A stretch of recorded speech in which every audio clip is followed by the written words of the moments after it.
Boa noite, primeiramente, a todos os clientes da Foster, comparecendo aí mais a um evento nosso. A gente faz esses eventos para tentar trazer para vocês informação de qualidade. Sabemos o quão difícil é hoje em dia obter informação com qualidade. Informação é muito fácil, mas com qualidade. Hoje, aqui, né, eu vou fazer o papel de moderador. A gente tem como convidados, o primeiro, o Eric Decá, analista político da XP. Tá? Ele cobre o dia a dia em Brasília, que é muito rico de você estar ali presente no dia a dia. Vem fazendo isso nos últimos 12 anos, trabalhou em vários veículos de comunicação importantes, jornais, Estadão, Folha, Correio Brasiliense, o Globo. E, além de cobrir política, também cobre economia e todas as questões do judiciário. Tá? Então, a gente está muito feliz aqui. Obrigado, Eric, pela sua presença. Tá? E também temos aqui com a gente o Ivo Sherman. Ivo Sherman é sócio e economista-chefe da Quantitas. A Quantitas é uma gestora parceira nossa, né? Acho que todos os nossos clientes provavelmente já ouviram falar ou têm nos seus portfólios pelo menos um fundo da Quantitas. Recentemente, aqui eu quero aproveitar para dar o parabéns para a Quantitas, que ganhou um selo de uma empresa americana que avalia a qualidade dos fundos, chamado Morningstar. Ele ganhou o selo máximo de 5 estrelas em 3 fundos da estratégia multimercado macro. O Maiorca, que é o fundo que vocês mais conhecem, que está na grade da XP, junto com o Galápagos, que é um outro fundo multimercado. Também foram os 2 fundos premiados agora na edição desse mês do Jornal Valor, né, do guia. O Jornal Valor faz anualmente um guia de análise de fundos. Então, foi a única gestora que teve 2 fundos multimercado macro entre os 10 melhores em termos de performance e relação retorno e risco. Então, começo dando os parabéns aí para vocês, Sherman. Sou fã aí da casa, conheço vocês há muito tempo. Bom, o papo aqui hoje, a pauta é sobre política e economia, né, e mercado financeiro. Eu estava conversando aqui antes do início do evento, principalmente com o Sherman. A gente, enfim, trabalhamos juntos no passado e desde 2014 e 2015 é impressionante como a política no Brasil, no dia a dia, passou a ganhar um foco de alocação de tempo muito grande das gestoras, né? Ou seja, ir a Brasília, conversar com políticos, isso ganhou uma proporção que nos governos FHC, Lula 1, até acho que Lula 2, você não tinha, né? O que a gente chama do tripé macroeconômico era muito estabelecido no Brasil, superávit primário, o câmbio flutuante e os sistemas de meta de inflação pelo Banco Central. E de lá para cá a gente teve aí, a gente não consegue ter paz em Brasília, e isso impacta diariamente aí o trabalho dos gestores dos fundos de investimento.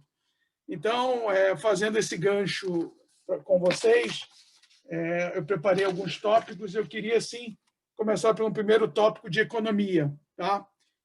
Mas sempre lembrando que eu vou envolver aqui o bate-bola do Eric e do Sherman em cada tópico aqui que eu mencionar. O primeiro tópico é o teto dos gastos, né? Uma PEC que foi aprovada em 2016, salvo engano. E, basicamente, a gente está passando por uma discussão de orçamento. Eu queria começar esse evento hoje de uma forma mais otimista, tentando olhar o copo meio cheio, e quero saber o que os meus convidados acham disso, né? No sentido que, na medida que você tem o teto dos gastos e você tem uma limitação de orçamento, né? Você, enfim, passamos aí décadas financiando o excesso de gasto com inflação, com aumento de impostos e com aumento da dívida pública, que é a situação atual. Acho que está sendo a primeira vez que a gente está tendo que escolher gastar R$ 10 num produto ou um serviço A ou B.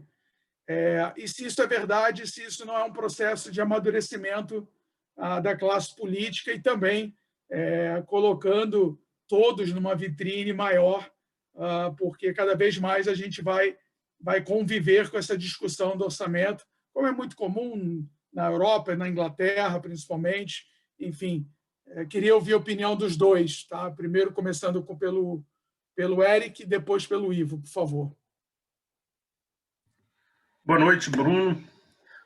Em seu nome, deixo um abraço grande aí para todo mundo da Foster. Boa noite, Ivo. Também aí, em seu nome, deixo um abraço para todo o seu time.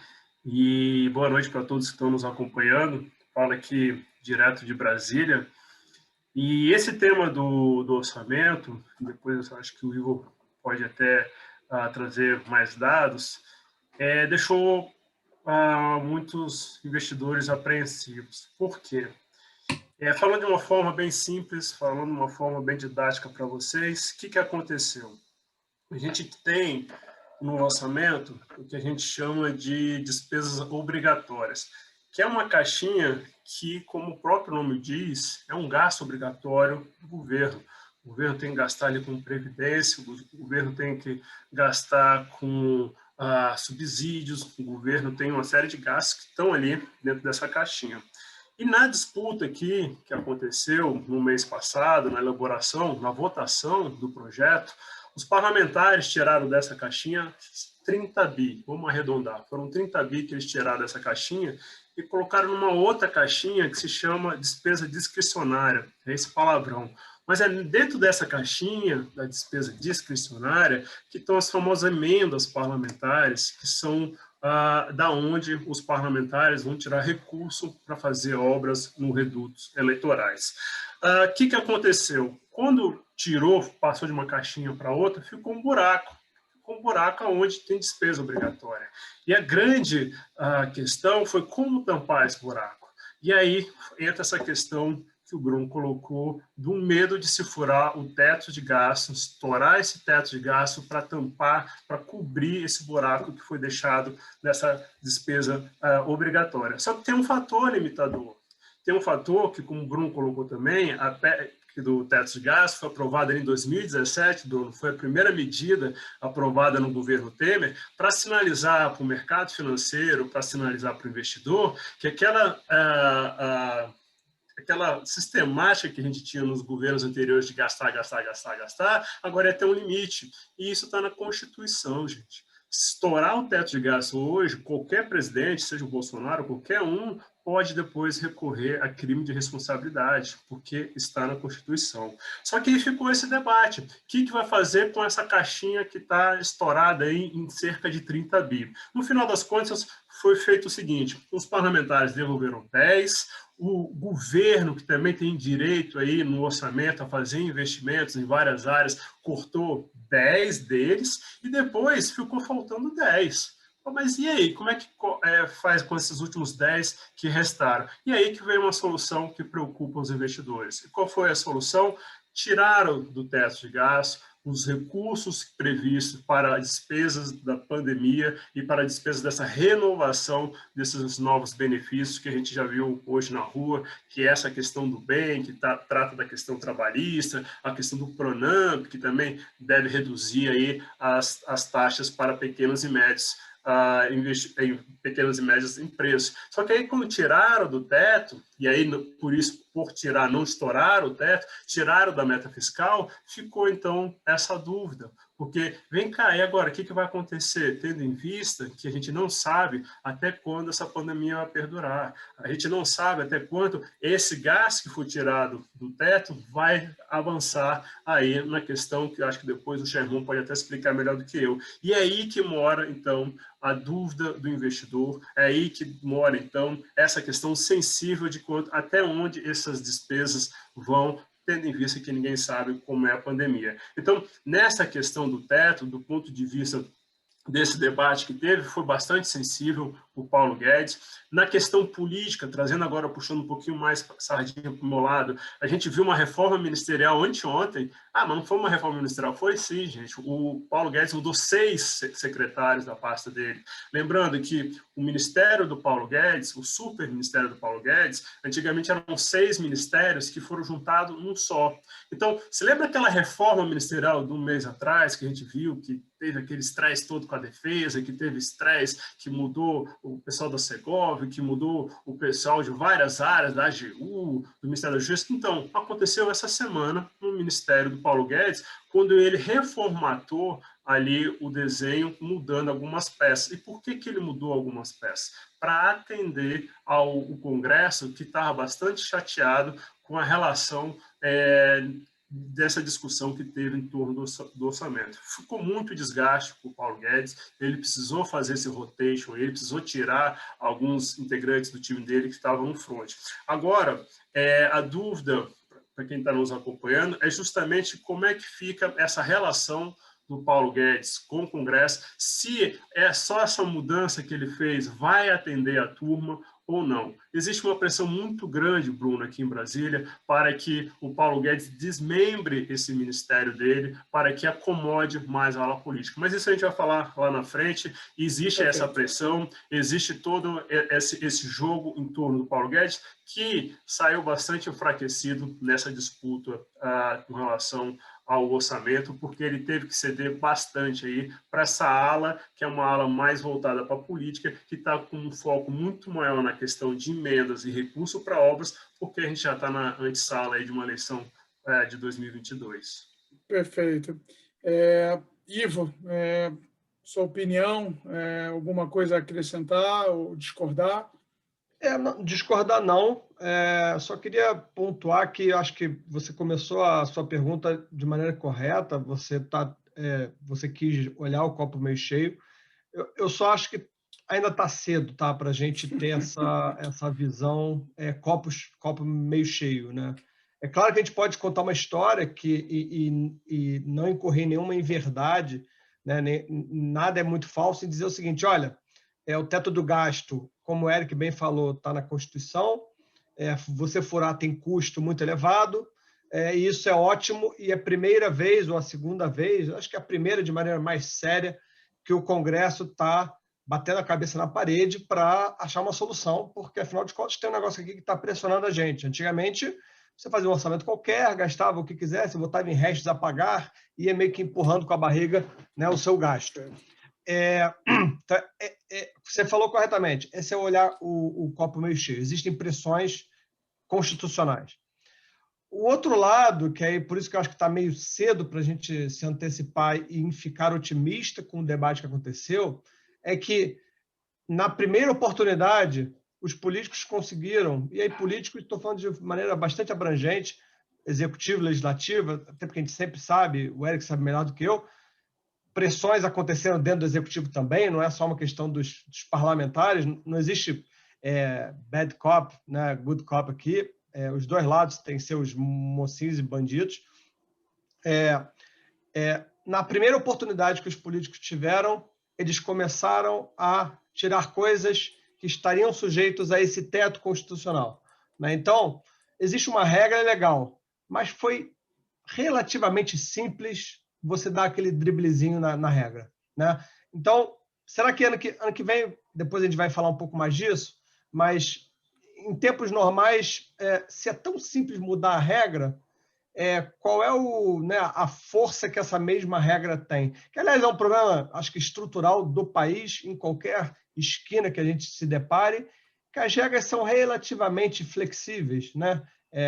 Pouco mais para uns, um pouco menos para outros, mas são sempre muito flexíveis. Então, qual é a real importância de uma regra quando ela não é cumprida?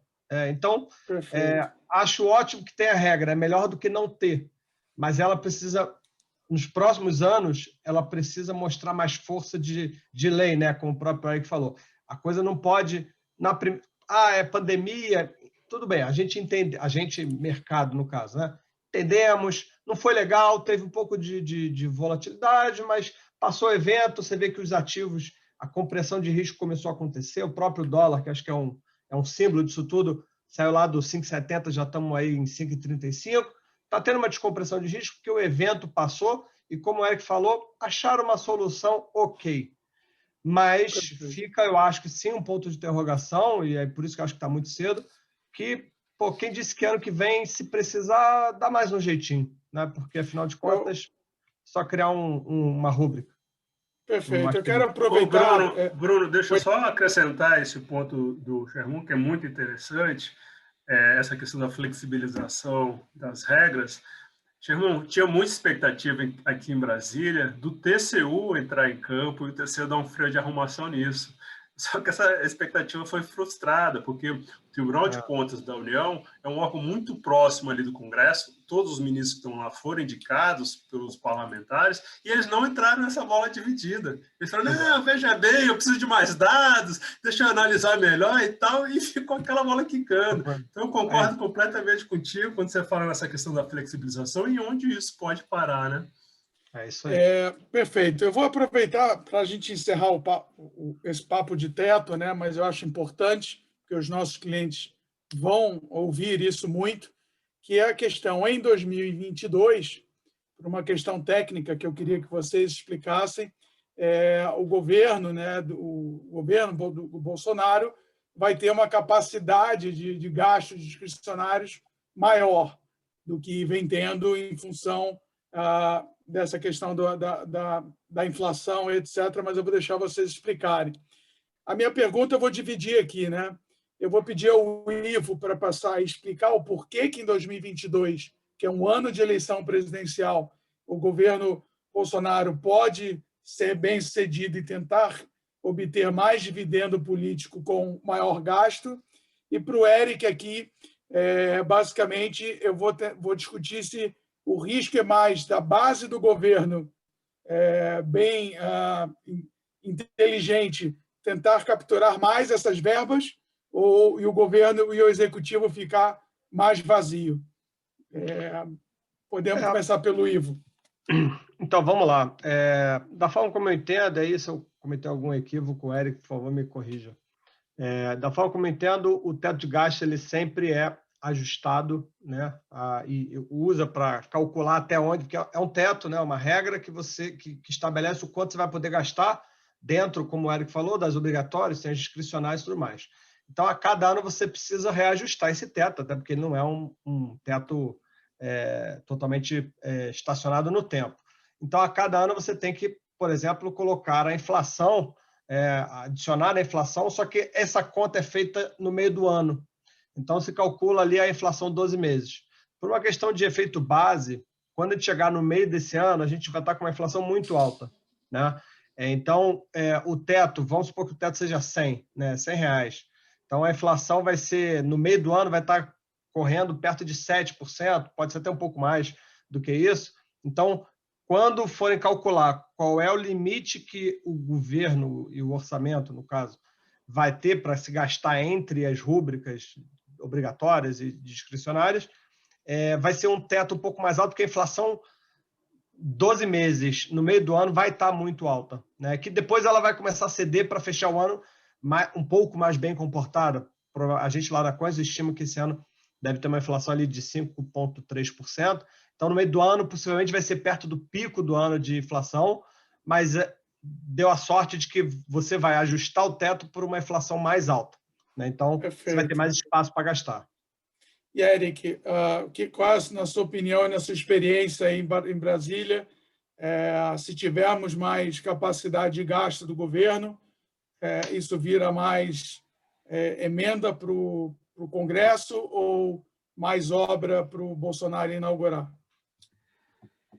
Esse é um bom ponto. E a fala inicial do Ivo também, ele deixou ali uma peça-chave, que é a questão, não teve bad cop nem good cop nessa discussão do orçamento, porque quando a gente fez o raio-x, quando se fez a foto do resultado do orçamento, a gente viu que boa parte daqueles 30 bi, que a gente falou que saiu da caixinha, de uma caixinha para outra, foi parar no Ministério de Desenvolvimento, que é um ministério que tem capilaridade no Brasil, com várias obras, tem obras no Velho Chico, tem obras de habitação, tem obras em várias regiões do país. E ali, Bruno, a gente viu aquela velha batalha, e a gente vai ver essa batalha dentro do governo, até quando esse governo apaga a luz, que era o Paulo Guedes ali com a agenda liberal dele, falando, não podemos desequilibrar a conta, e do outro lado, a turma, e aí que tem a questão do bad cop, do good cop, a turma do governo também incentivando ter mais recurso para a obra, porque existe também a ala do governo, que é uma ala mais ligada a questões desenvolvimentistas, que apostam na questão de vamos retomar a economia com base na infraestrutura, com base em obras. Então, teve essa batalha. Eu acredito que esse é um ano crucial para os parlamentares, porque ano que vem, Bruno, eles têm um limite, tá? Não é o ano todo que eles podem executar esse recurso, porque tem uma questão das eleições, e se eu não me engano, são até 6 meses antes para executar todo o recurso que eles têm, e aí tem a questão de executar, depois tem a questão de fazer a obra, etc. Então, esse é um ano sensível, por isso que a gente teve tanta briga, e quando a gente fala em emenda parlamentar, isso vai parar em algum ministério, tá, gente? Esses recursos vão parar em algum ministério, e a gente viu nessa disputa que o ministério que mais recebeu emendas, que saiu de 6 bi para 18 bi, foi justamente o Ministério do Desenvolvimento Regional do ministro Rogério Marinho, que ali estão as grandes obras. O ministro de Infraestrutura também recebeu bastante, mas foi concentrado no Rogério Marinho. Então, no final, Bruno, é um jogo de ganha-ganha, e isso pode ser, sim, incentivado pelo Bolsonaro, porque ele vai querer também mostrar grandes obras no final da gestão dele para tentar a reeleição. E é aí que a gente vai ver, mais uma vez, um tensionamento entre essa ala do Paulo Guedes e a ala mais desenvolvimentista brigando por recursos. Então, isso deve perdurar. Eu acredito que quanto mais próximo das eleições, mais a ala desenvolvimentista, mais a turma de emendas e obras vai prevalecer nessa briga que a gente tem visto. Só um complementozinho muito rápido, que eu acho que é importante as pessoas terem em mente. Como o Eric falou, tem alguns ministérios chaves, né, nessa alocação de recursos, e lembrando que, como tem eleição, tem vários ministros, e pelo que se diz, se eu estiver errado, por favor, me corrija de novo, Eric, tem ministros que vão querer se candidatar a governos do Estado. Então, dizem que o Rogério Marinho, por exemplo, tem uma ambição muito grande de ser governador do Rio Grande do Norte. Imagina a quantidade de obras que o Rio Grande do Norte não demanda, né? Então, assim, é importantíssimo, mais do que nunca, não só pelo desenvolvimento do Rio Grande do Norte, que certamente é super importante, e o Rogério Marinho certamente está super interessado nisso, mas porque tem uma eleição para ele ganhar, se ele realmente se candidatar no ano que vem. Então, para essa alocação de recursos, acho que vai nesse quebra-cabeça orçamentário desse ano, do ano que vem, acaba sendo muito relevante ver quem são os ministros que vão realmente pleitear algum cargo, seja para o Senado, seja para o governo do Estado, seja para o que quer que seja, né? Acho que vai ser super importante esse fator. Perfeito. Eu vou pular um tópico, depois eu volto e vou agora continuar no Paulo Guedes. Eu acho que a gente mencionou bastante o nome dele. Engraçado, tive aula com ele na faculdade, então também estou na ala dos decepcionados aqui. E eu queria entender, agora começando pelo Eric, como é que você explica, Eric, se é que tem explicação, um economista inteligente, famoso, bem resolvido financeiramente, etc., ter comprado a ideia que ele seria o posto Ipiranga do governo Bolsonaro. O que está por detrás desse projeto que pode, na minha opinião, manchar a biografia do Paulo Guedes, né? Paulo Guedes, para quem não sabe, fundou o Banco BTG Pactual, um acadêmico, um PhD em Chicago, quer dizer, super respeitado. Qual é a sua opinião, Eric? Se é que dá para inferir alguma coisa? Bruno, ele veio num projeto disruptivo, né, que foi as eleições de 2018. E a agenda dele fazia todo sentido. Se a gente vê, a gente saiu do impeachment do governo do PT, entramos no governo do Michel Temer, nasceu o teto de gastos, aí foi o primeiro sinal para os investidores, mas se você pegar a agenda do Michel Temer, já era uma agenda bastante liberal. E o Paulo Guedes tem muita coisa da agenda do Michel Temer que a gente viu sendo repaginada agora no governo Bolsonaro. E ele veio com esse intuito porque a gente teve essa disrupção. A gente teve essa disrupção desse pensamento anterior de esquerda, centro-esquerda, para esse novo movimento. Então, eu acredito que ele tem ali ainda uma missão, ele acredita nisso, e aí, usando o seu termo, é engraçado porque, por mais que ele tenha apanhado, por mais desgaste que ele tem dado declarações e sinalização que tem visto o copo meio cheio, e isso é muito importante, porque, a gente viu vários embates nessa questão da agenda liberal. Eu vou trazer 3 pecinhas para vocês, bem rápidas, de como houve esse confronto da agenda liberal com uma intervenção política na agenda dele. A gente viu, Bruno, no começo do ano, aquela questão do Banco do Brasil. O presidente do Banco do Brasil levantou a mão e falou para a imprensa que ia enxugar a máquina e ia reduzir o número de funcionários. Isso é uma agenda liberal, é uma agenda que conversa com o Paulo Guedes. E aí que tivemos a intervenção do Bolsonaro, porque vários políticos reclamaram, vários prefeitos reclamaram. E aí que o desfecho disso foi a demissão do presidente do Banco do Brasil. Na sequência disso, tivemos aquele fatídico dia com relação à Petrobras. Teve uma live numa quinta-feira, nessa live o Bolsonaro já descascou o presidente da Petrobras. Na sexta-feira, ele sinalizou fortemente, acordamos na segunda-feira com a Petrobras derretendo. E por que houve essa mudança? Porque o contexto disso, o background disso, o pano de fundo disso, era justamente uma possível paralisação dos caminhoneiros que são contra essa sistemática de aumento de preço de combustível, que é baseada numa agenda liberal. Essa dinâmica foi imposta no governo Temer, que é atrelada aí à questão do dólar, que é atrelada à questão do barril. E ali o Bolsonaro, mais uma vez, interviu para atender aos caminhoneiros que ameaçavam ali a paralisação. E lembrando que os caminhoneiros também é um nicho eleitoral do Bolsonaro. Uma terceira intervenção política nessa agenda foi na questão da PEC emergencial, gente. A gente acompanhou isso de perto, só também falando de uma forma rápida e simples para vocês, a PEC emergencial foi criada para ser um arcabouço fiscal para dar a possibilidade de a gente renovar os novos programas sociais durante a pandemia. Foi tipo assim, faça o dever de casa no fiscal, que a gente vai conseguir um oxigênio, e a partir desse oxigênio a gente vai fazer, então, renovar os programas sociais. Beleza, a PEC emergencial era super robusta, com tudo que estava ali dentro. Terminou completamente enfraquecida, e o desfecho foi ainda pior do que o soneto. Por quê? Na reta final, a turma da segurança pública bateu no Palácio do Planalto e falou: Bolsonaro, tira a gente desse tal de gatilho aí, a gente não quer ficar nesse gatilho. Lembrando, também falando de uma forma bem simples, gatilho, gente, é o seguinte: quando chegar a 95% dos gastos, vai acender uma sirene vermelha aqui em Brasília e falar assim: para tudo, não pode, o governo não pode mais gastar. E como é que você estanca gastos de governo? É não dando aumento para servidor, é não dando promoções para servidor e é não fazendo concurso público. E aí, nessa questão da turma da segurança pública, o Bolsonaro interviu e a questão das promoções vão continuar sendo dadas para a turma da segurança pública e para os demais servidores. Então, houve também um choque nessa agenda do Paulo Guedes.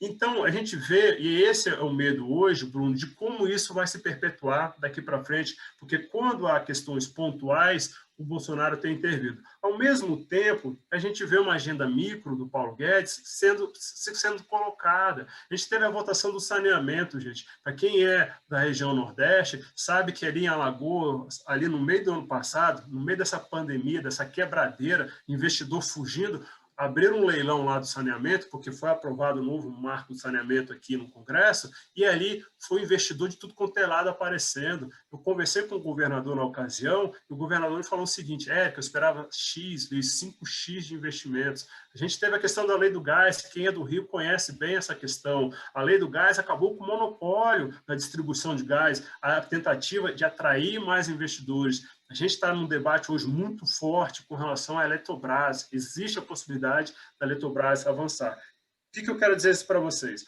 Paulo Guedes apoiou muito, tem muitas questões macro que ele saiu perdendo, teve que fazer essa reforma que eu falei para vocês, mas ele ainda tem coisas para apresentar, ele ainda tem algumas pecinhas ali para apresentar, mas há dúvida de quanto ele vai resistir.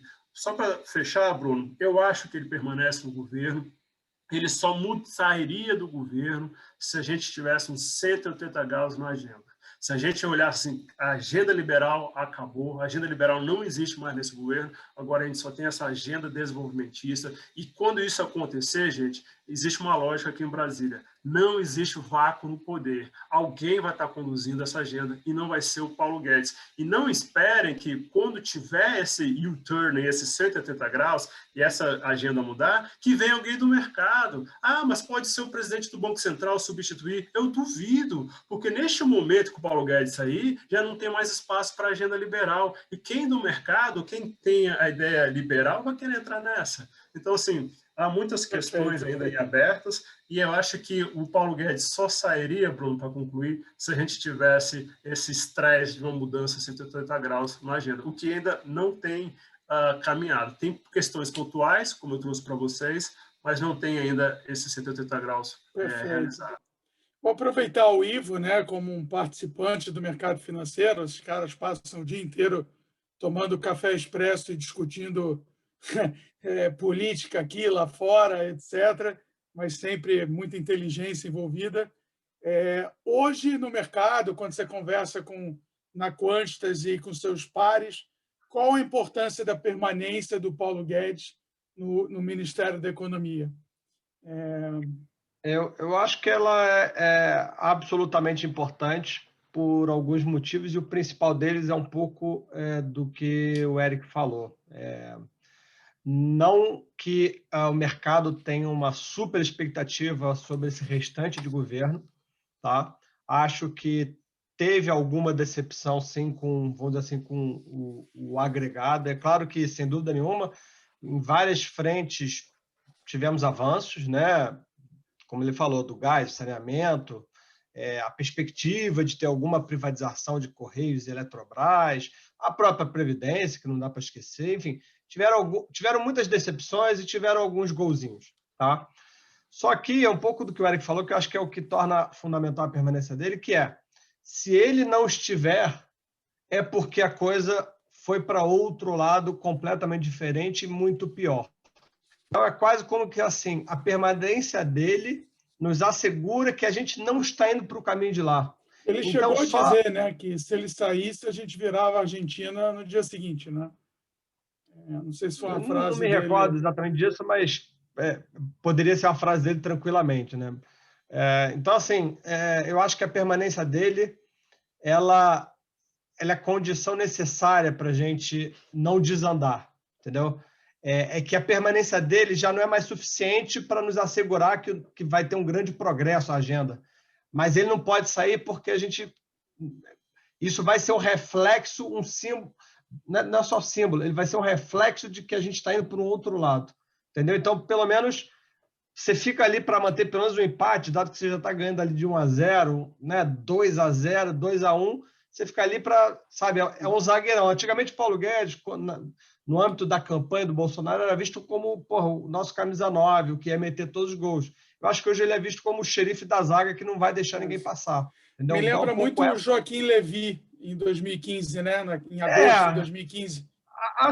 Eu acho só um tiquinho diferente, sim, lembra um pouco, mas eu acho que assim, com todos os defeitos, eu tenho uma lista gigante de vamos dizer assim, razões para não gostar do Bolsonaro, mas ele dá mais apoio político ao Paulo Guedes do que a Dilma dava naquele momento. Paulo Guedes. Então, assim, irmão, vamos lembrar um ponto que em 2015, quem era o presidente da Câmara? Ali sim era um zagueiro. Isso, exato, entendeu? Então, assim, eu acho que tem um Congresso mais amigável do que tinha. Acho que, a despeito de terem algumas bateções de cabeça dentro do próprio governo, existe um pouco mais de, vamos dizer assim, suporte ao Paulo Guedes. O Tesouro era o Bruno Funchal, agora vai ser o Jefferson Bittencourt, mas enfim, mas existe um Tesouro mais ou menos alinhado. Existe um ambiente um pouco mais favorável, mais amigável do que o Levy, que era uma peça completa, é um peixe completamente fora da água. Assim, tá. Gente, eu preciso voltar num tema, porque a gente tem aqui uma interação bacana com os clientes, que é o tema do endividamento público. Eu tinha ele aqui pautado, mas eu acho que a gente precisa passar por ele, né?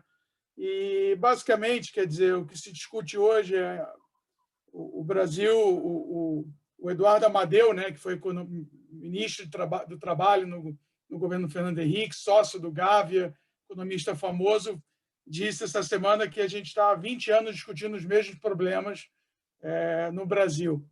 E a questão é essa mesmo, né? O endividamento público está indo para 90%, é uma situação muito complicada, um aumento de juros poderia trazer uma maior dificuldade, porque você paga mais juros para os detentores dessa dívida.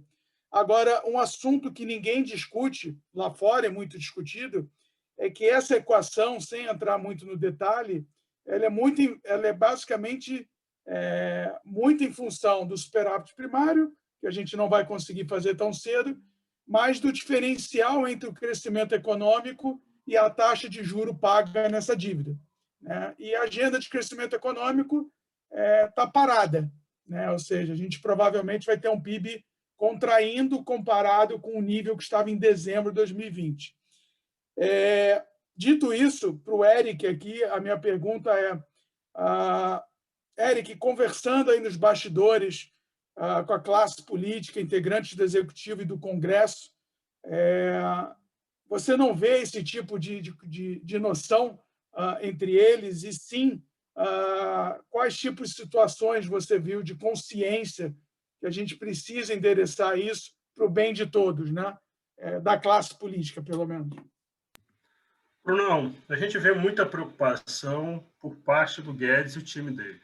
Ali a gente vê muita preocupação. A gente viu o Valderi, que é o secretário da Fazenda, ser demitido, ser colocado em outra área do Ministério, porque ele foi um defensor ferrenho dessa questão do teto de gasto. Ele foi para o desgaste, ele foi para o fronte, ele foi ali para a pancadaria com o Congresso. Então, da parte do time econômico, há sim todo esse alinhamento, porque eles sabem que o teto de gasto é uma ancoragem. É a ancoragem dessa agenda do Paulo Guedes e sinaliza previsibilidade, né? Porque o teto de gasto é isso também. Você sabe o que vai ser gasto no ano que vem, como o Sherman explicou, existe esse cálculo, a dívida mais inflação. Então, o investidor está tranquilo, dívida mais inflação, eu consigo ter previsibilidade.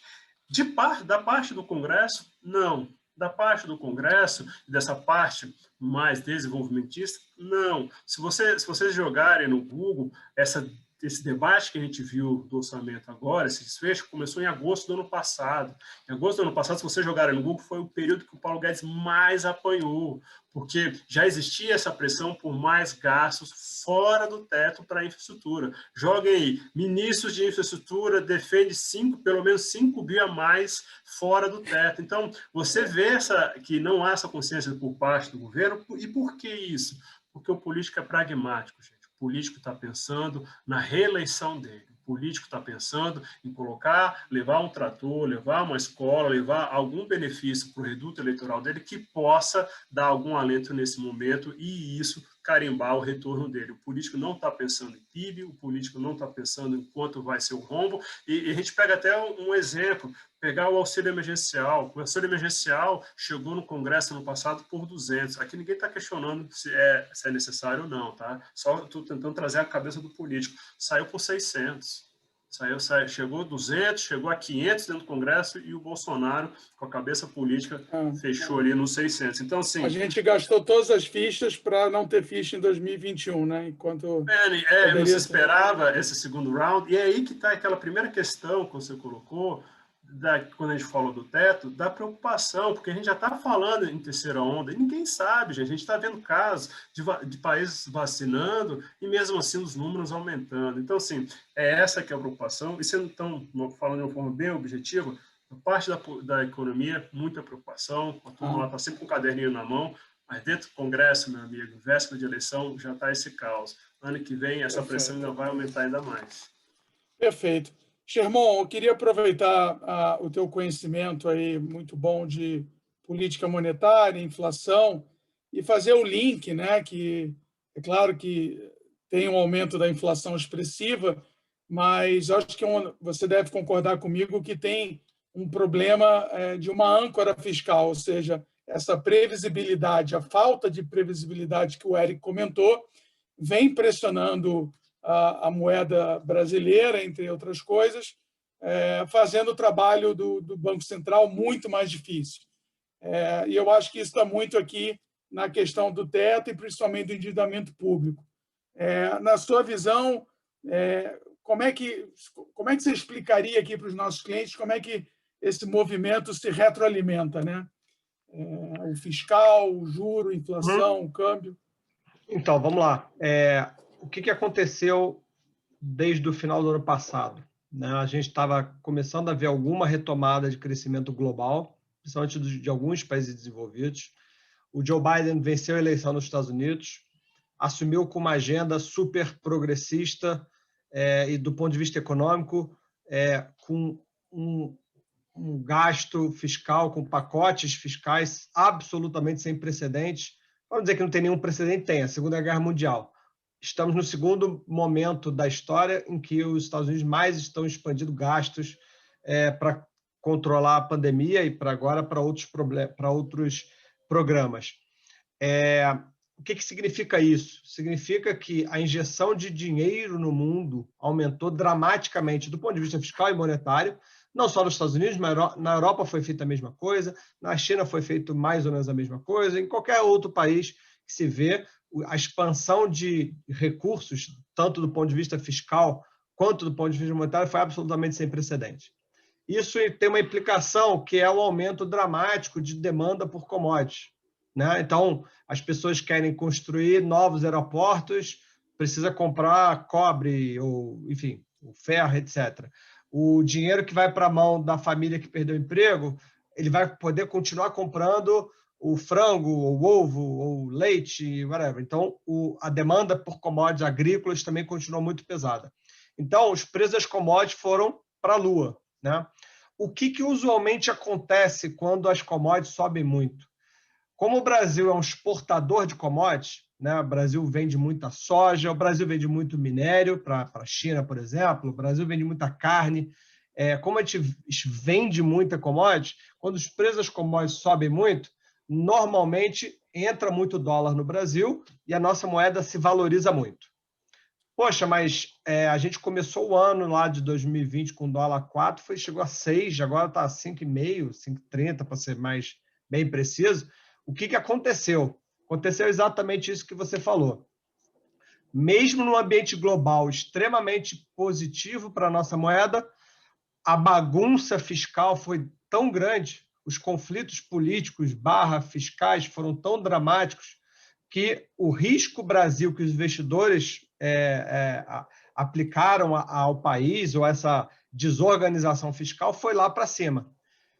Quando o investidor olha para o Brasil e fala assim, eu não tenho confiança de entrar aí, então eu vou tirar meu dinheiro, isso mais do que compensa, muito mais do que compensa essa melhora de preços de commodities, então nossa moeda acabou desvalorizando porque as pessoas foram meio que recolhendo fichas do Brasil e botando em outros países que são muito mais organizados do ponto de vista fiscal. Né? Se você quiser pensar de maneira muito simples, o que o investidor quer no final das contas é que no final do dia, aquele dinheiro que ele emprestou para alguém seja pago de volta. É quase tão simples quanto isso. Então, uma dívida pública nada mais é do que isso. São investidores que emprestam para um governo investir, pagar a Bolsa Família, pagar o que quer que seja, mas que, olha, eu te emprestei um dinheiro aqui que eu espero ter de volta em 2025. Né? Principal, então, eu tenho aqui 4 anos para receber de volta. Aí eu começo a ver, é igual como se fossem 2 pessoas. Né? Me empresta que eu preciso pagar a educação do meu filho, aí ele arranjou um emprego, e aí eu te devolvo com o salário dele. Aí você fala, legal, vou emprestar para o meu vizinho. Aí você começa a ver o cara viajando, troca de carro, muda de roupa, começa a viver uma vida assim como se não houvesse amanhã. Você fala assim, caraca, esse cara não vai me pagar nunca, porque o cara não está pagando a faculdade, ele está defotando a faculdade, esse filho não vai se formar, não vai receber um emprego bom, ferrou, não vou receber. Então eu começo a falar, bom, se você quiser que eu te empreste, você vai ter que me devolver bem mais do que eu estava te emprestando antes, porque eu estou vendo que você está vivendo a vida louca aí, Não tem como. Perfeito. Então, é mais ou menos assim que funciona. Então, o risco fiscal pela desorganização das contas públicas acabou fazendo com que o dólar ficasse muito valorizado frente ao real. Isso acabou pressionando a inflação aqui, que a gente teve dois efeitos. Não só as commodities subiram, então os preços dos alimentos aqui, por exemplo, subiram dramaticamente, mas a compensação que poderia ter tido com o dólar, com o real valorizado, não teve. Então, foram duas pressões que acabaram fazendo a inflação ficar muito pressionada no ano passado e acabou se alastrando para esse ano. Tiveram outros problemas, acho que foram mais tecnicalidades, acho que não cabe aqui, mas basicamente isso. E aí o Banco Central olha para isso tudo, e aí por isso que eu estou querendo fazer o link dessas coisas todas.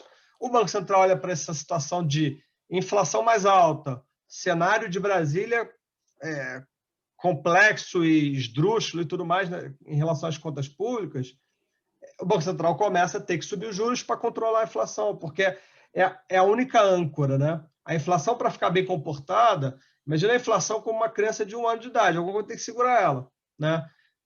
Se o fiscal não porque aí o dólar vai lá para cima, alguma coisa tem que segurar. Resta sempre para a taxa de juros ter que subir, fazer o trabalho sujo e acabar desaquecendo uma economia que não precisava, não deveria ser necessário desaquecer agora. Então, a gente está vendo... Pode falar. Desculpa. Aproveitando, eu sei que recentemente vocês mudaram a projeção para a Selic, né, nessa trajetória de aumento do Banco Central. O que você acredita que será o cenário central da Selic aí em 12 meses, ao final do ano, enfim? Sim. Eles subiram em 0,75 na última reunião, né, em meados, final de março. Então, a taxa de juros hoje é 2,75. Na quarta que vem tem reunião. Então, acho altissimamente provável que eles subam mais 0,75, levando a taxa para 3,5. E aí a gente acha que ele reduz o ritmo de aumento, mas vai subir por reunião 0,50 até a primeira reunião do ano que vem, fechando esse ciclo em 6,5. Se você me perguntar assim, pô, Ivo, eu estou com uma bola de cristal aqui e estou vendo que você está errado sobre a reunião de junho. Não, da semana que vem tá meio dado, tá? Vai ser meio 0,75. Ele já disse, inclusive, né? Ele já disse que, a não ser que aconteça uma catástrofe, ele não vai dar 75, então está meio dado que vai ser 0,75. Estou falando da reunião de junho, já na seguinte. Se você me falar assim, Ivo, eu estou vendo aqui que você está errado, não vai ser 0,50. Ou vai ser mais ou vai ser menos. Eu acho que o risco é ele dar mais, ele ser um pouco mais rápido e dar outro 0,75 em junho. Mas o cenário central, como você perguntou, é que ele dê 0,50 e suba até 6,5%. Que na nossa estimativa aqui da Quantitas, 6,5% é a taxa que nem estimula a economia, mas também não contrai. Ela é uma taxa, é a temperatura no 37,5 ali, né? Você não está nem com febre, mas também não pode dar mole, né? Então é uma caminho. Deixa eu pular aqui na parte final, vamos falar de política, né? Aliás, é o tema aqui, falar um pouco da popularidade do Bolsonaro. As pesquisas têm mostrado, né, uma queda na avaliação do governo, principalmente num item que eu sempre olho de desaprovação. E começo a ver assim, a questão se o Bolsonaro terá condições, terá votos para chegar no segundo turno na eleição ano que vem. Eu sei que é cedo a eleição, a gente começa sempre a olhar ali para abril do ano corrente da eleição, mas eu quero arriscar, Eric, como você e sua equipe de análise política na XP conseguem, assim, hoje, o que vocês conseguem ver de capacidade de voto do Bolsonaro ano que vem? Boa, Sherman. Manda aí a sua bola de cristal para mim tentar responder. Não, vamos brincar de cenário, então. Dá para a gente colocar alguns cenários. Botando em números, tá? O que o Bolsonaro perdeu aí nesses últimos 4 meses. A gente faz pesquisas todos os meses, gente. Inclusive, vocês podem até depois procurar o Bruno, porque a ideia é a gente pulverizar essas pesquisas, todo mundo ter acesso. O Bolsonaro saiu de 38% ali em novembro, dezembro, e veio derretendo aí, já perdeu 8%, tá 27% agora, 28%. O que a gente identifica, Bruno? A gente identifica que ele está ali ainda com aquele 1/3 dele, a turma que é bolsonarista está com ele. E é engraçado que nessa questão da pandemia, que é onde a gente também faz pesquisa, se identificou um desgaste muito grande. 61% hoje da população, dos entrevistados, dizem que o governo Bolsonaro, porque ele chamou para si essa questão, o Bolsonaro tem errado. Então, ele já está com esse desgaste muito grande com relação ao enfrentamento da pandemia. Mas aí você vê uma situação muito interessante hoje, que é a seguinte: você vê um Bolsonaro não mudando a postura dele, e aí você pergunta, mas por quê? Porque quando a gente olha para esses 30%, tem a turma que apoia justamente o que ele está pregando, tem a turma que apoia justamente essa postura dele, de pode fazer aglomeração, questão de vacinação e a questão da ciência. Só que a gente começou a ver que agora, com o novo ministro, Marcelo Queiroga, está muito engraçado, porque o ministro fala uma coisa e o Bolsonaro fala outra. O ministro da Saúde faz uma coisa e o Bolsonaro faz outra. Mas por que está interessante ver? Porque esse novo ministro hoje tem muito mais autonomia em falar de que é necessário seguir as questões da ciência, que é contra a aglomeração, do que os anteriores. Porque os anteriores não tinham essa liberdade. Então, assim, com relação ao Bolsonaro, o que vai definir, Bruno, é justamente a economia e a pandemia. A gente só vai saber o tamanho do Bolsonaro em 2022 olhando para esses dois aspectos. E, mais uma vez, ninguém aqui sabe qual a extensão dessa pandemia. E, logicamente, quando a gente fala em pandemia, a gente está falando de consequências na economia. Então, assim, a gente ainda tem que esperar um pouco. Acredito que o Bolsonaro ainda tem muito capital, porque, né, tem essa turma que está com ele e tem a máquina, né? Então, ele pode apertar aquele botãozinho que a gente falou ali atrás, que é o botãozinho que vai catapultar o Paulo Guedes, porque é um botãozinho mais populista, então abre aí as porteiras para os gastos. Mas a gente vai ter que ver se vai ser essa a saída, se vai ser isso, mas ele ainda tem essa opção. E aí, quando a gente fala isso, a gente está falando de benefício, a gente está falando de programas sociais, a gente está falando de várias questões aí que ele ainda tem na manga para apertar. Esse é um fator. Um outro fator é Lula. Não podemos subestimar, não podemos descartar Lula. Ele vem com apetite. Se a gente olhar para 2018, Bruno, a gente estava com Haddad. Haddad era nem um pouco carismático. Haddad perdeu a eleição para São Paulo, para a prefeitura de São Paulo. Haddad era contestado dentro do próprio PT e chegou no segundo turno. O Lula estava preso, estava aquela bagunça toda, e o Haddad chegou no segundo turno. Então não pode ser subestimado o Lula. Ele já vai tentar pegar essa vertente que todo adversário já percebeu que é na questão da pandemia que tem que bater, porque já tem essas pesquisas já mostrando que é ali que ele está mais fraco. Então a gente tem esses dois extremos. E aí pergunta, mas e o tal do centro? Vem ou não vem? O centro, gente, a gente vai ter que abrir um parênteses aqui bem grande. O centro hoje está sendo constituído pelo PSDB. O PSDB hoje tem duas personalidades, o Dória em São Paulo e o Eduardo Leite no Rio Grande do Sul. Eles vão fazer uma convenção agora em outubro, e ali vai ser decidido quem vai ser o candidato. Vai ser muito mais importante que a disputa, vai ser o The After. Por quê? Se esses dois caras saírem brigados, se saírem uma briga, azedou a relação, vai ficar difícil. Por quê? Vamos botar cenários, o Eduardo Leite vence, o Dória perde, o Dória não ajudando em São Paulo é o maior colégio eleitoral. Ficou muito ruim para o Eduardo Leite. Invertendo, Dória venceu, o Eduardo Leite não ajudou lá no Sul, é lá no Sul que o Bolsonaro tem grande força. Então, e tem um outro fator também, a gente está falando de dois governadores, Bruno, dois caras que também estão na vitrine. Esses dois caras, quando chegar em 2022, vão tirar uma fotinha e falar, opa, o Dória está maior ou menor do que antes da pandemia? E o Leite maior ou menor? Então, esse centro que ainda vai ser construído tem espaço. Por quê? Porque a gente vai ter que ver qual vai ser o humor da sociedade em 2022. Pode ser que a sociedade chegue em 2022 desiludido com o Bolsonaro, muito desgastado com o Lula, e aí tenta trazer alguém. Mas aí tem que ver quem é esse alguém, quem é que preenche esse espaço para a disputa. Tem muita coisa ainda para acontecer. Sem criar uma polêmica, eu tenho visto assim bastante o movimento do Ciro Gomes, né? Enfim, se descolando totalmente do PT e da esquerda, contratando recentemente o João Santana, né? Aquele famoso marqueteiro, e tentando aí a quarta eleição, né? Uma pessoa difícil, um gênio difícil, mas muito inteligente, acho que isso não pode negar.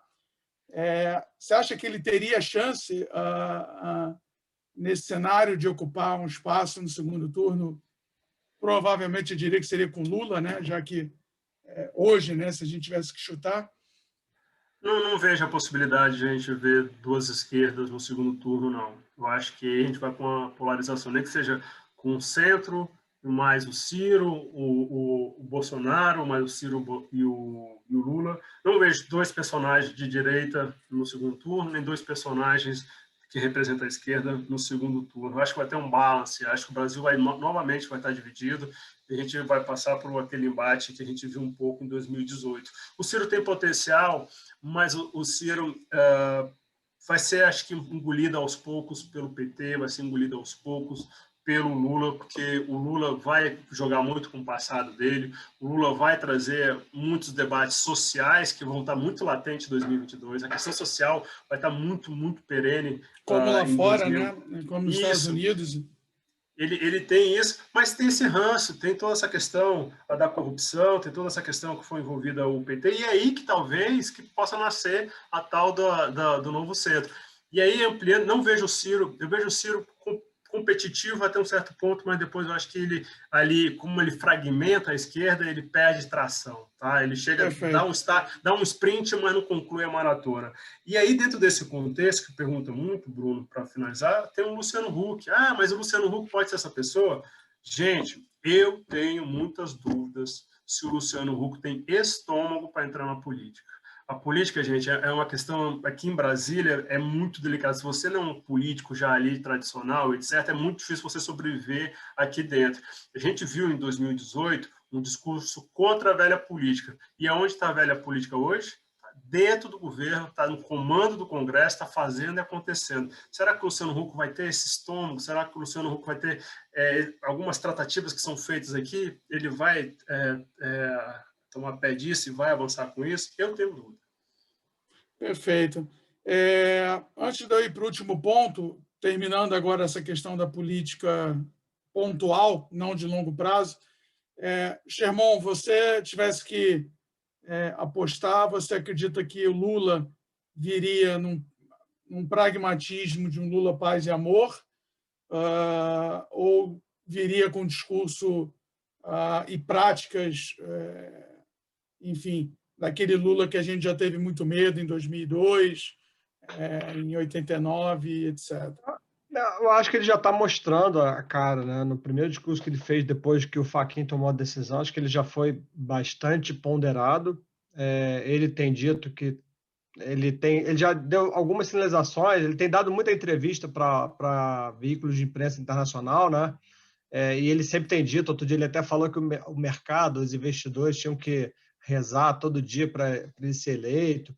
Eu acho que ele já percebeu essa certa decepção que, vamos dizer assim, a camada de centro-direita está com o Bolsonaro, e eu acho que ele entende que o bolsonarismo raiz, vamos chamar dessa maneira, tem lá seus, são o quê, 20, 25? Outro dia eu vi uma pesquisa que para mim fez sentido, que mostrava que 20% achavam a administração da pandemia do Bolsonaro ótima ou boa.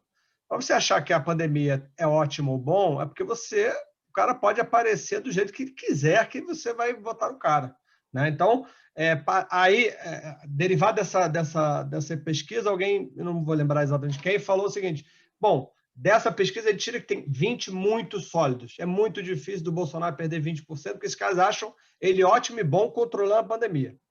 Dito isto, o que eu interpreto, não sou cientista político, né, mas acompanho bastante o assunto, esses 30 e poucos %, às vezes é 20 e pouco, às vezes é 30 e tal, eu acho que o Bolsonaro, na minha avaliação, está jogando muito o seguinte: eu tenho 20 e poucos % de bolsonarista raiz e vou ter uma parcela grande de pessoas que vão ter um medo enorme do PT, do Lula, de quem quer que seja.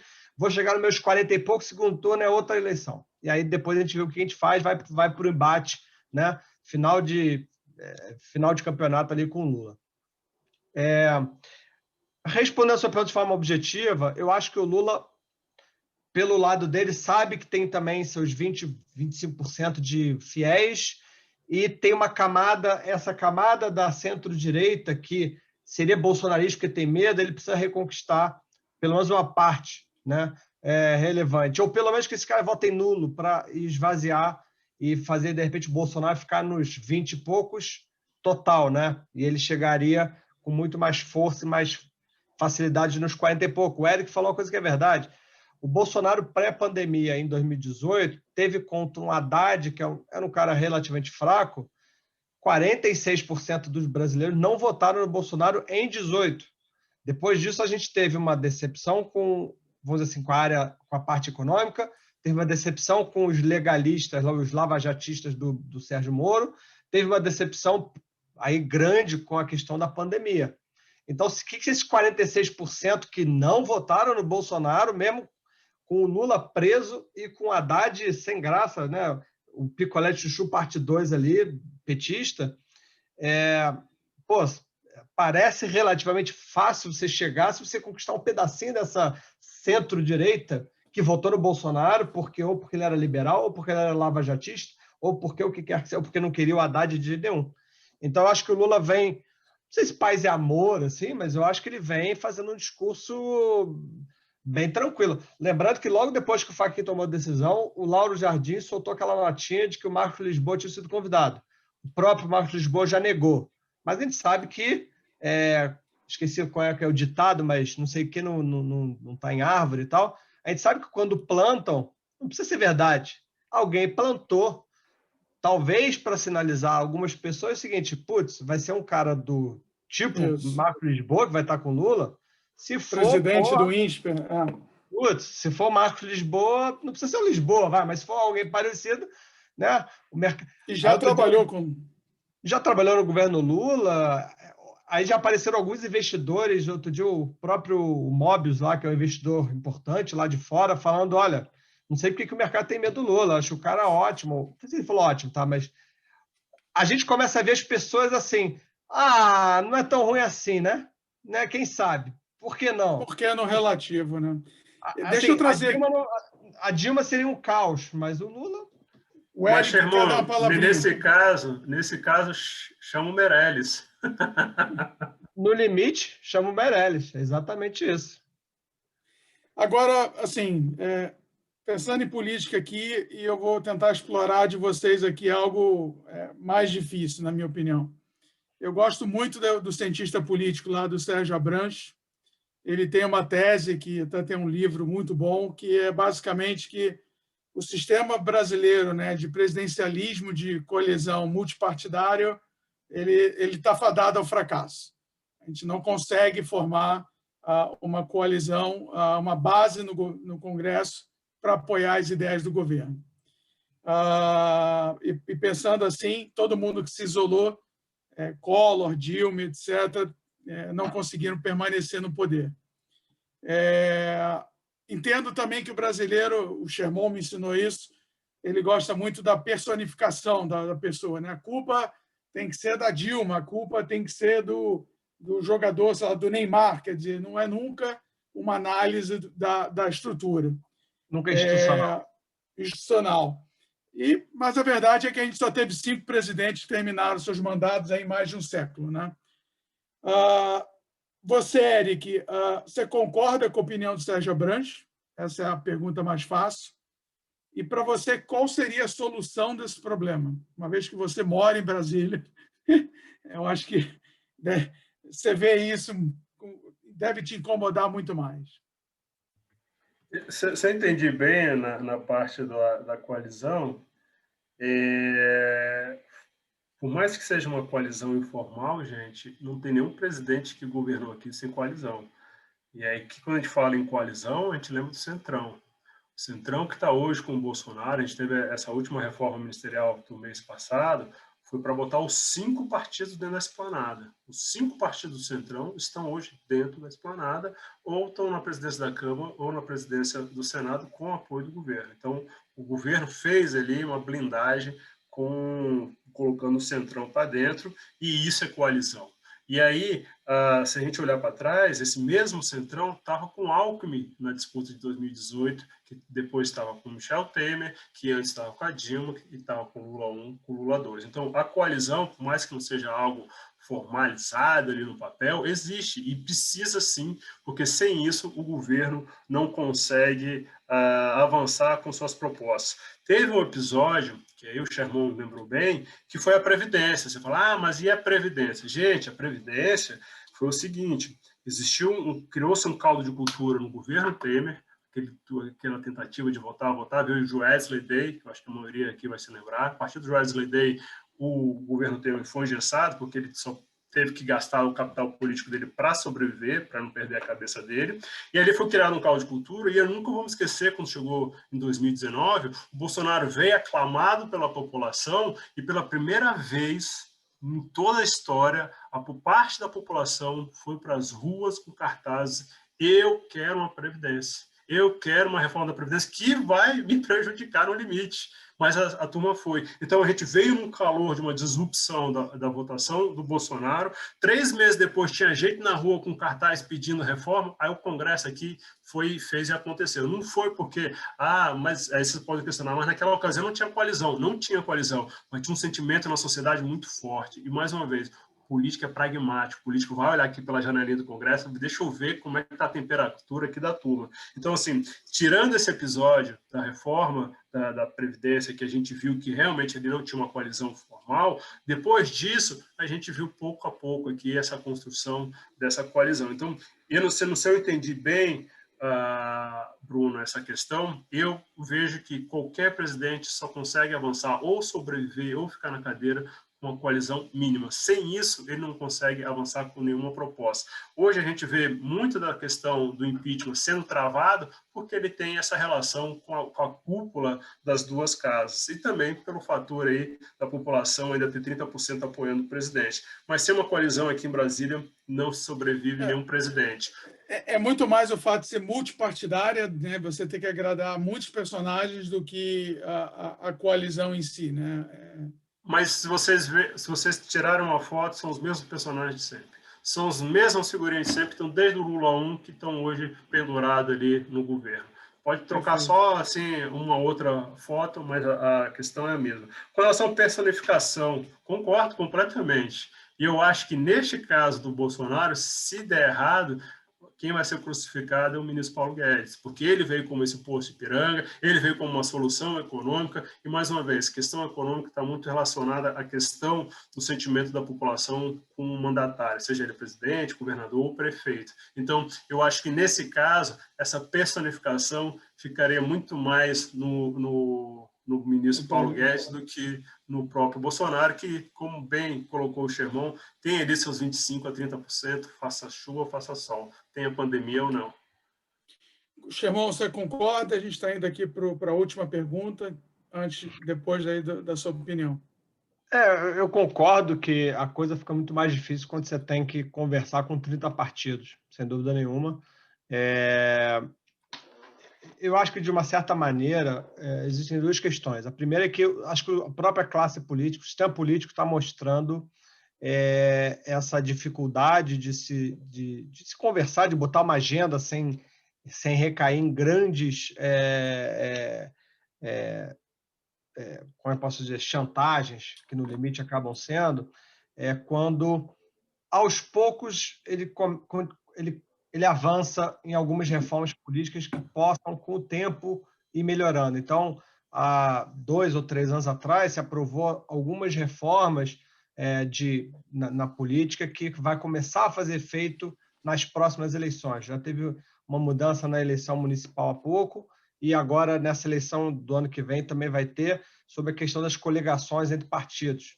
Então, quando você começa a ter alguns partidos menores que não vão conseguir se coligar, porque antigamente era uma loucura, né? Você via assim, PSL e PSDB eram aliados no Pará, mas eram inimigos em Alagoas.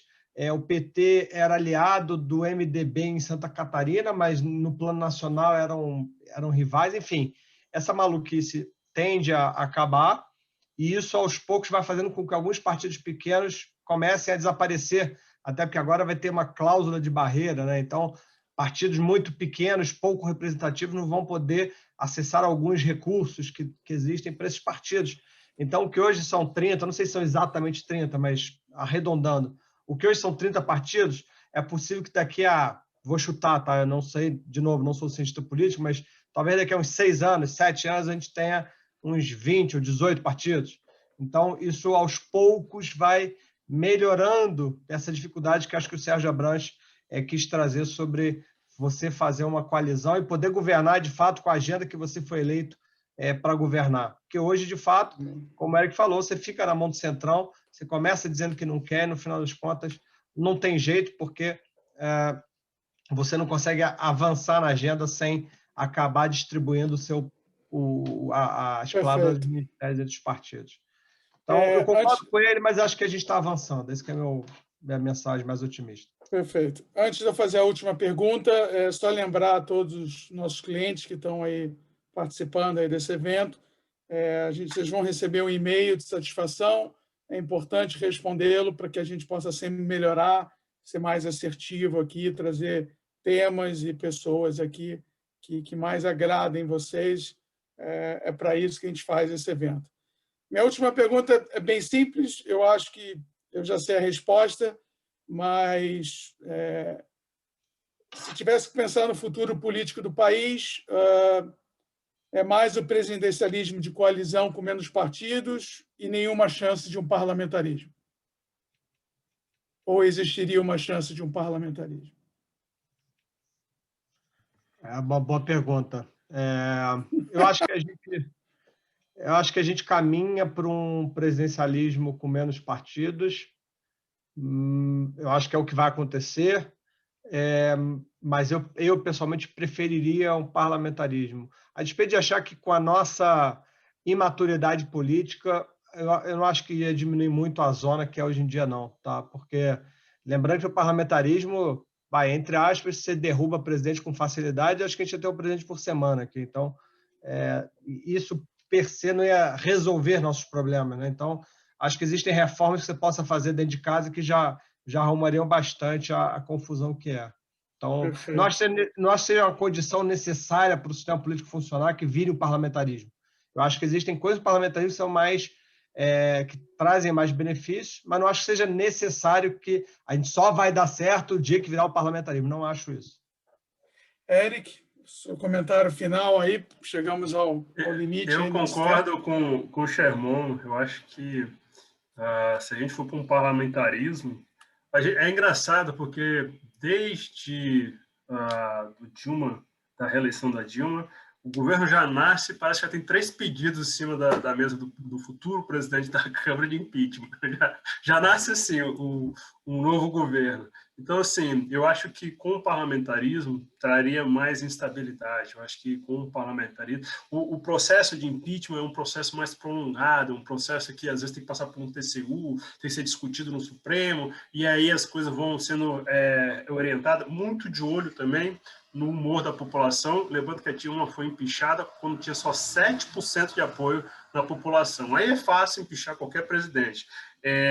Mas eu acho que com o parlamentarismo a gente teria mais estabilidade. Eu acho que esse jogo pesado do Congresso ficaria não só nas emendas, mas também no tipo, se você não me dá, você cai. E você pode cair na semana que vem. Então, assim, eu acho que hoje o presidencialismo é um presidencialismo que, por mais que tenha todos os seus defeitos, caminha para essa questão que o Sherman pontuou de reduzir um pouco os partidos, que é muito saudável, mas eu acho que ainda ficaria com esse modelo, viu? Porque, por outro, se a gente tem volatilidade hoje com declarações de impeachment, imagina com relação à derrubada de primeiro-ministro. Isso, aquelas cenas de brigas, né, no Congresso que a gente vê em alguns lugares. Só pontuar uma coisa por 30 segundos, eu sei que já passou do tempo de todo mundo, mas tempo todo seu. 30 segundos.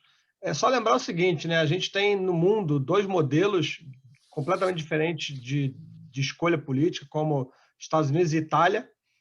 Os Estados Unidos com um PIB potencial, com uma renda per capita muito mais elevada que a Itália. Os Estados Unidos é presidencialista, a Itália é parlamentarista, e isso não fez com que um país conseguisse desenvolver e o outro ficasse meio estacionado, ainda pensando nos tempos, né, do Império Romano. Eu acho que, como a gente falou lá no começo dessa parte política, a gente também pode parar de personalizar até essas questões, entendendo que o que importa são instituições que desenvolvam Meu ponto é, nos dois modelos você tem uma capacidade de desenvolvimento e a gente não precisa personalizar o sistema. Só com o parlamentarismo dá certo, o presidencialismo é um fracasso. É que são problemas nossos e a gente tende a pegar os problemas que a gente tem como sociedade e falar assim, é culpa do sistema, não tem nada a ver comigo, não. O problema é o sistema que não funciona. Na verdade, quem disse isso para a gente era o Padilha, já, né? A tropa de elite, né? O problema é do sistema. Gente, muito obrigado. Acho que foi um ótimo bate-papo. Espero que todos os nossos clientes tenham gostado. Para mim é um prazer bater papo com vocês. Eric, obrigado. Espero que você possa vir mais vezes. Xermão já tem uma cadeira cativa aqui. Mas também muito obrigado aí pelo seu tempo, Xermão. Pessoal, um abraço a todo mundo e uma boa semana e um bom fim de semana, né? Tchau, tchau. Boa noite, turma. Boa noite.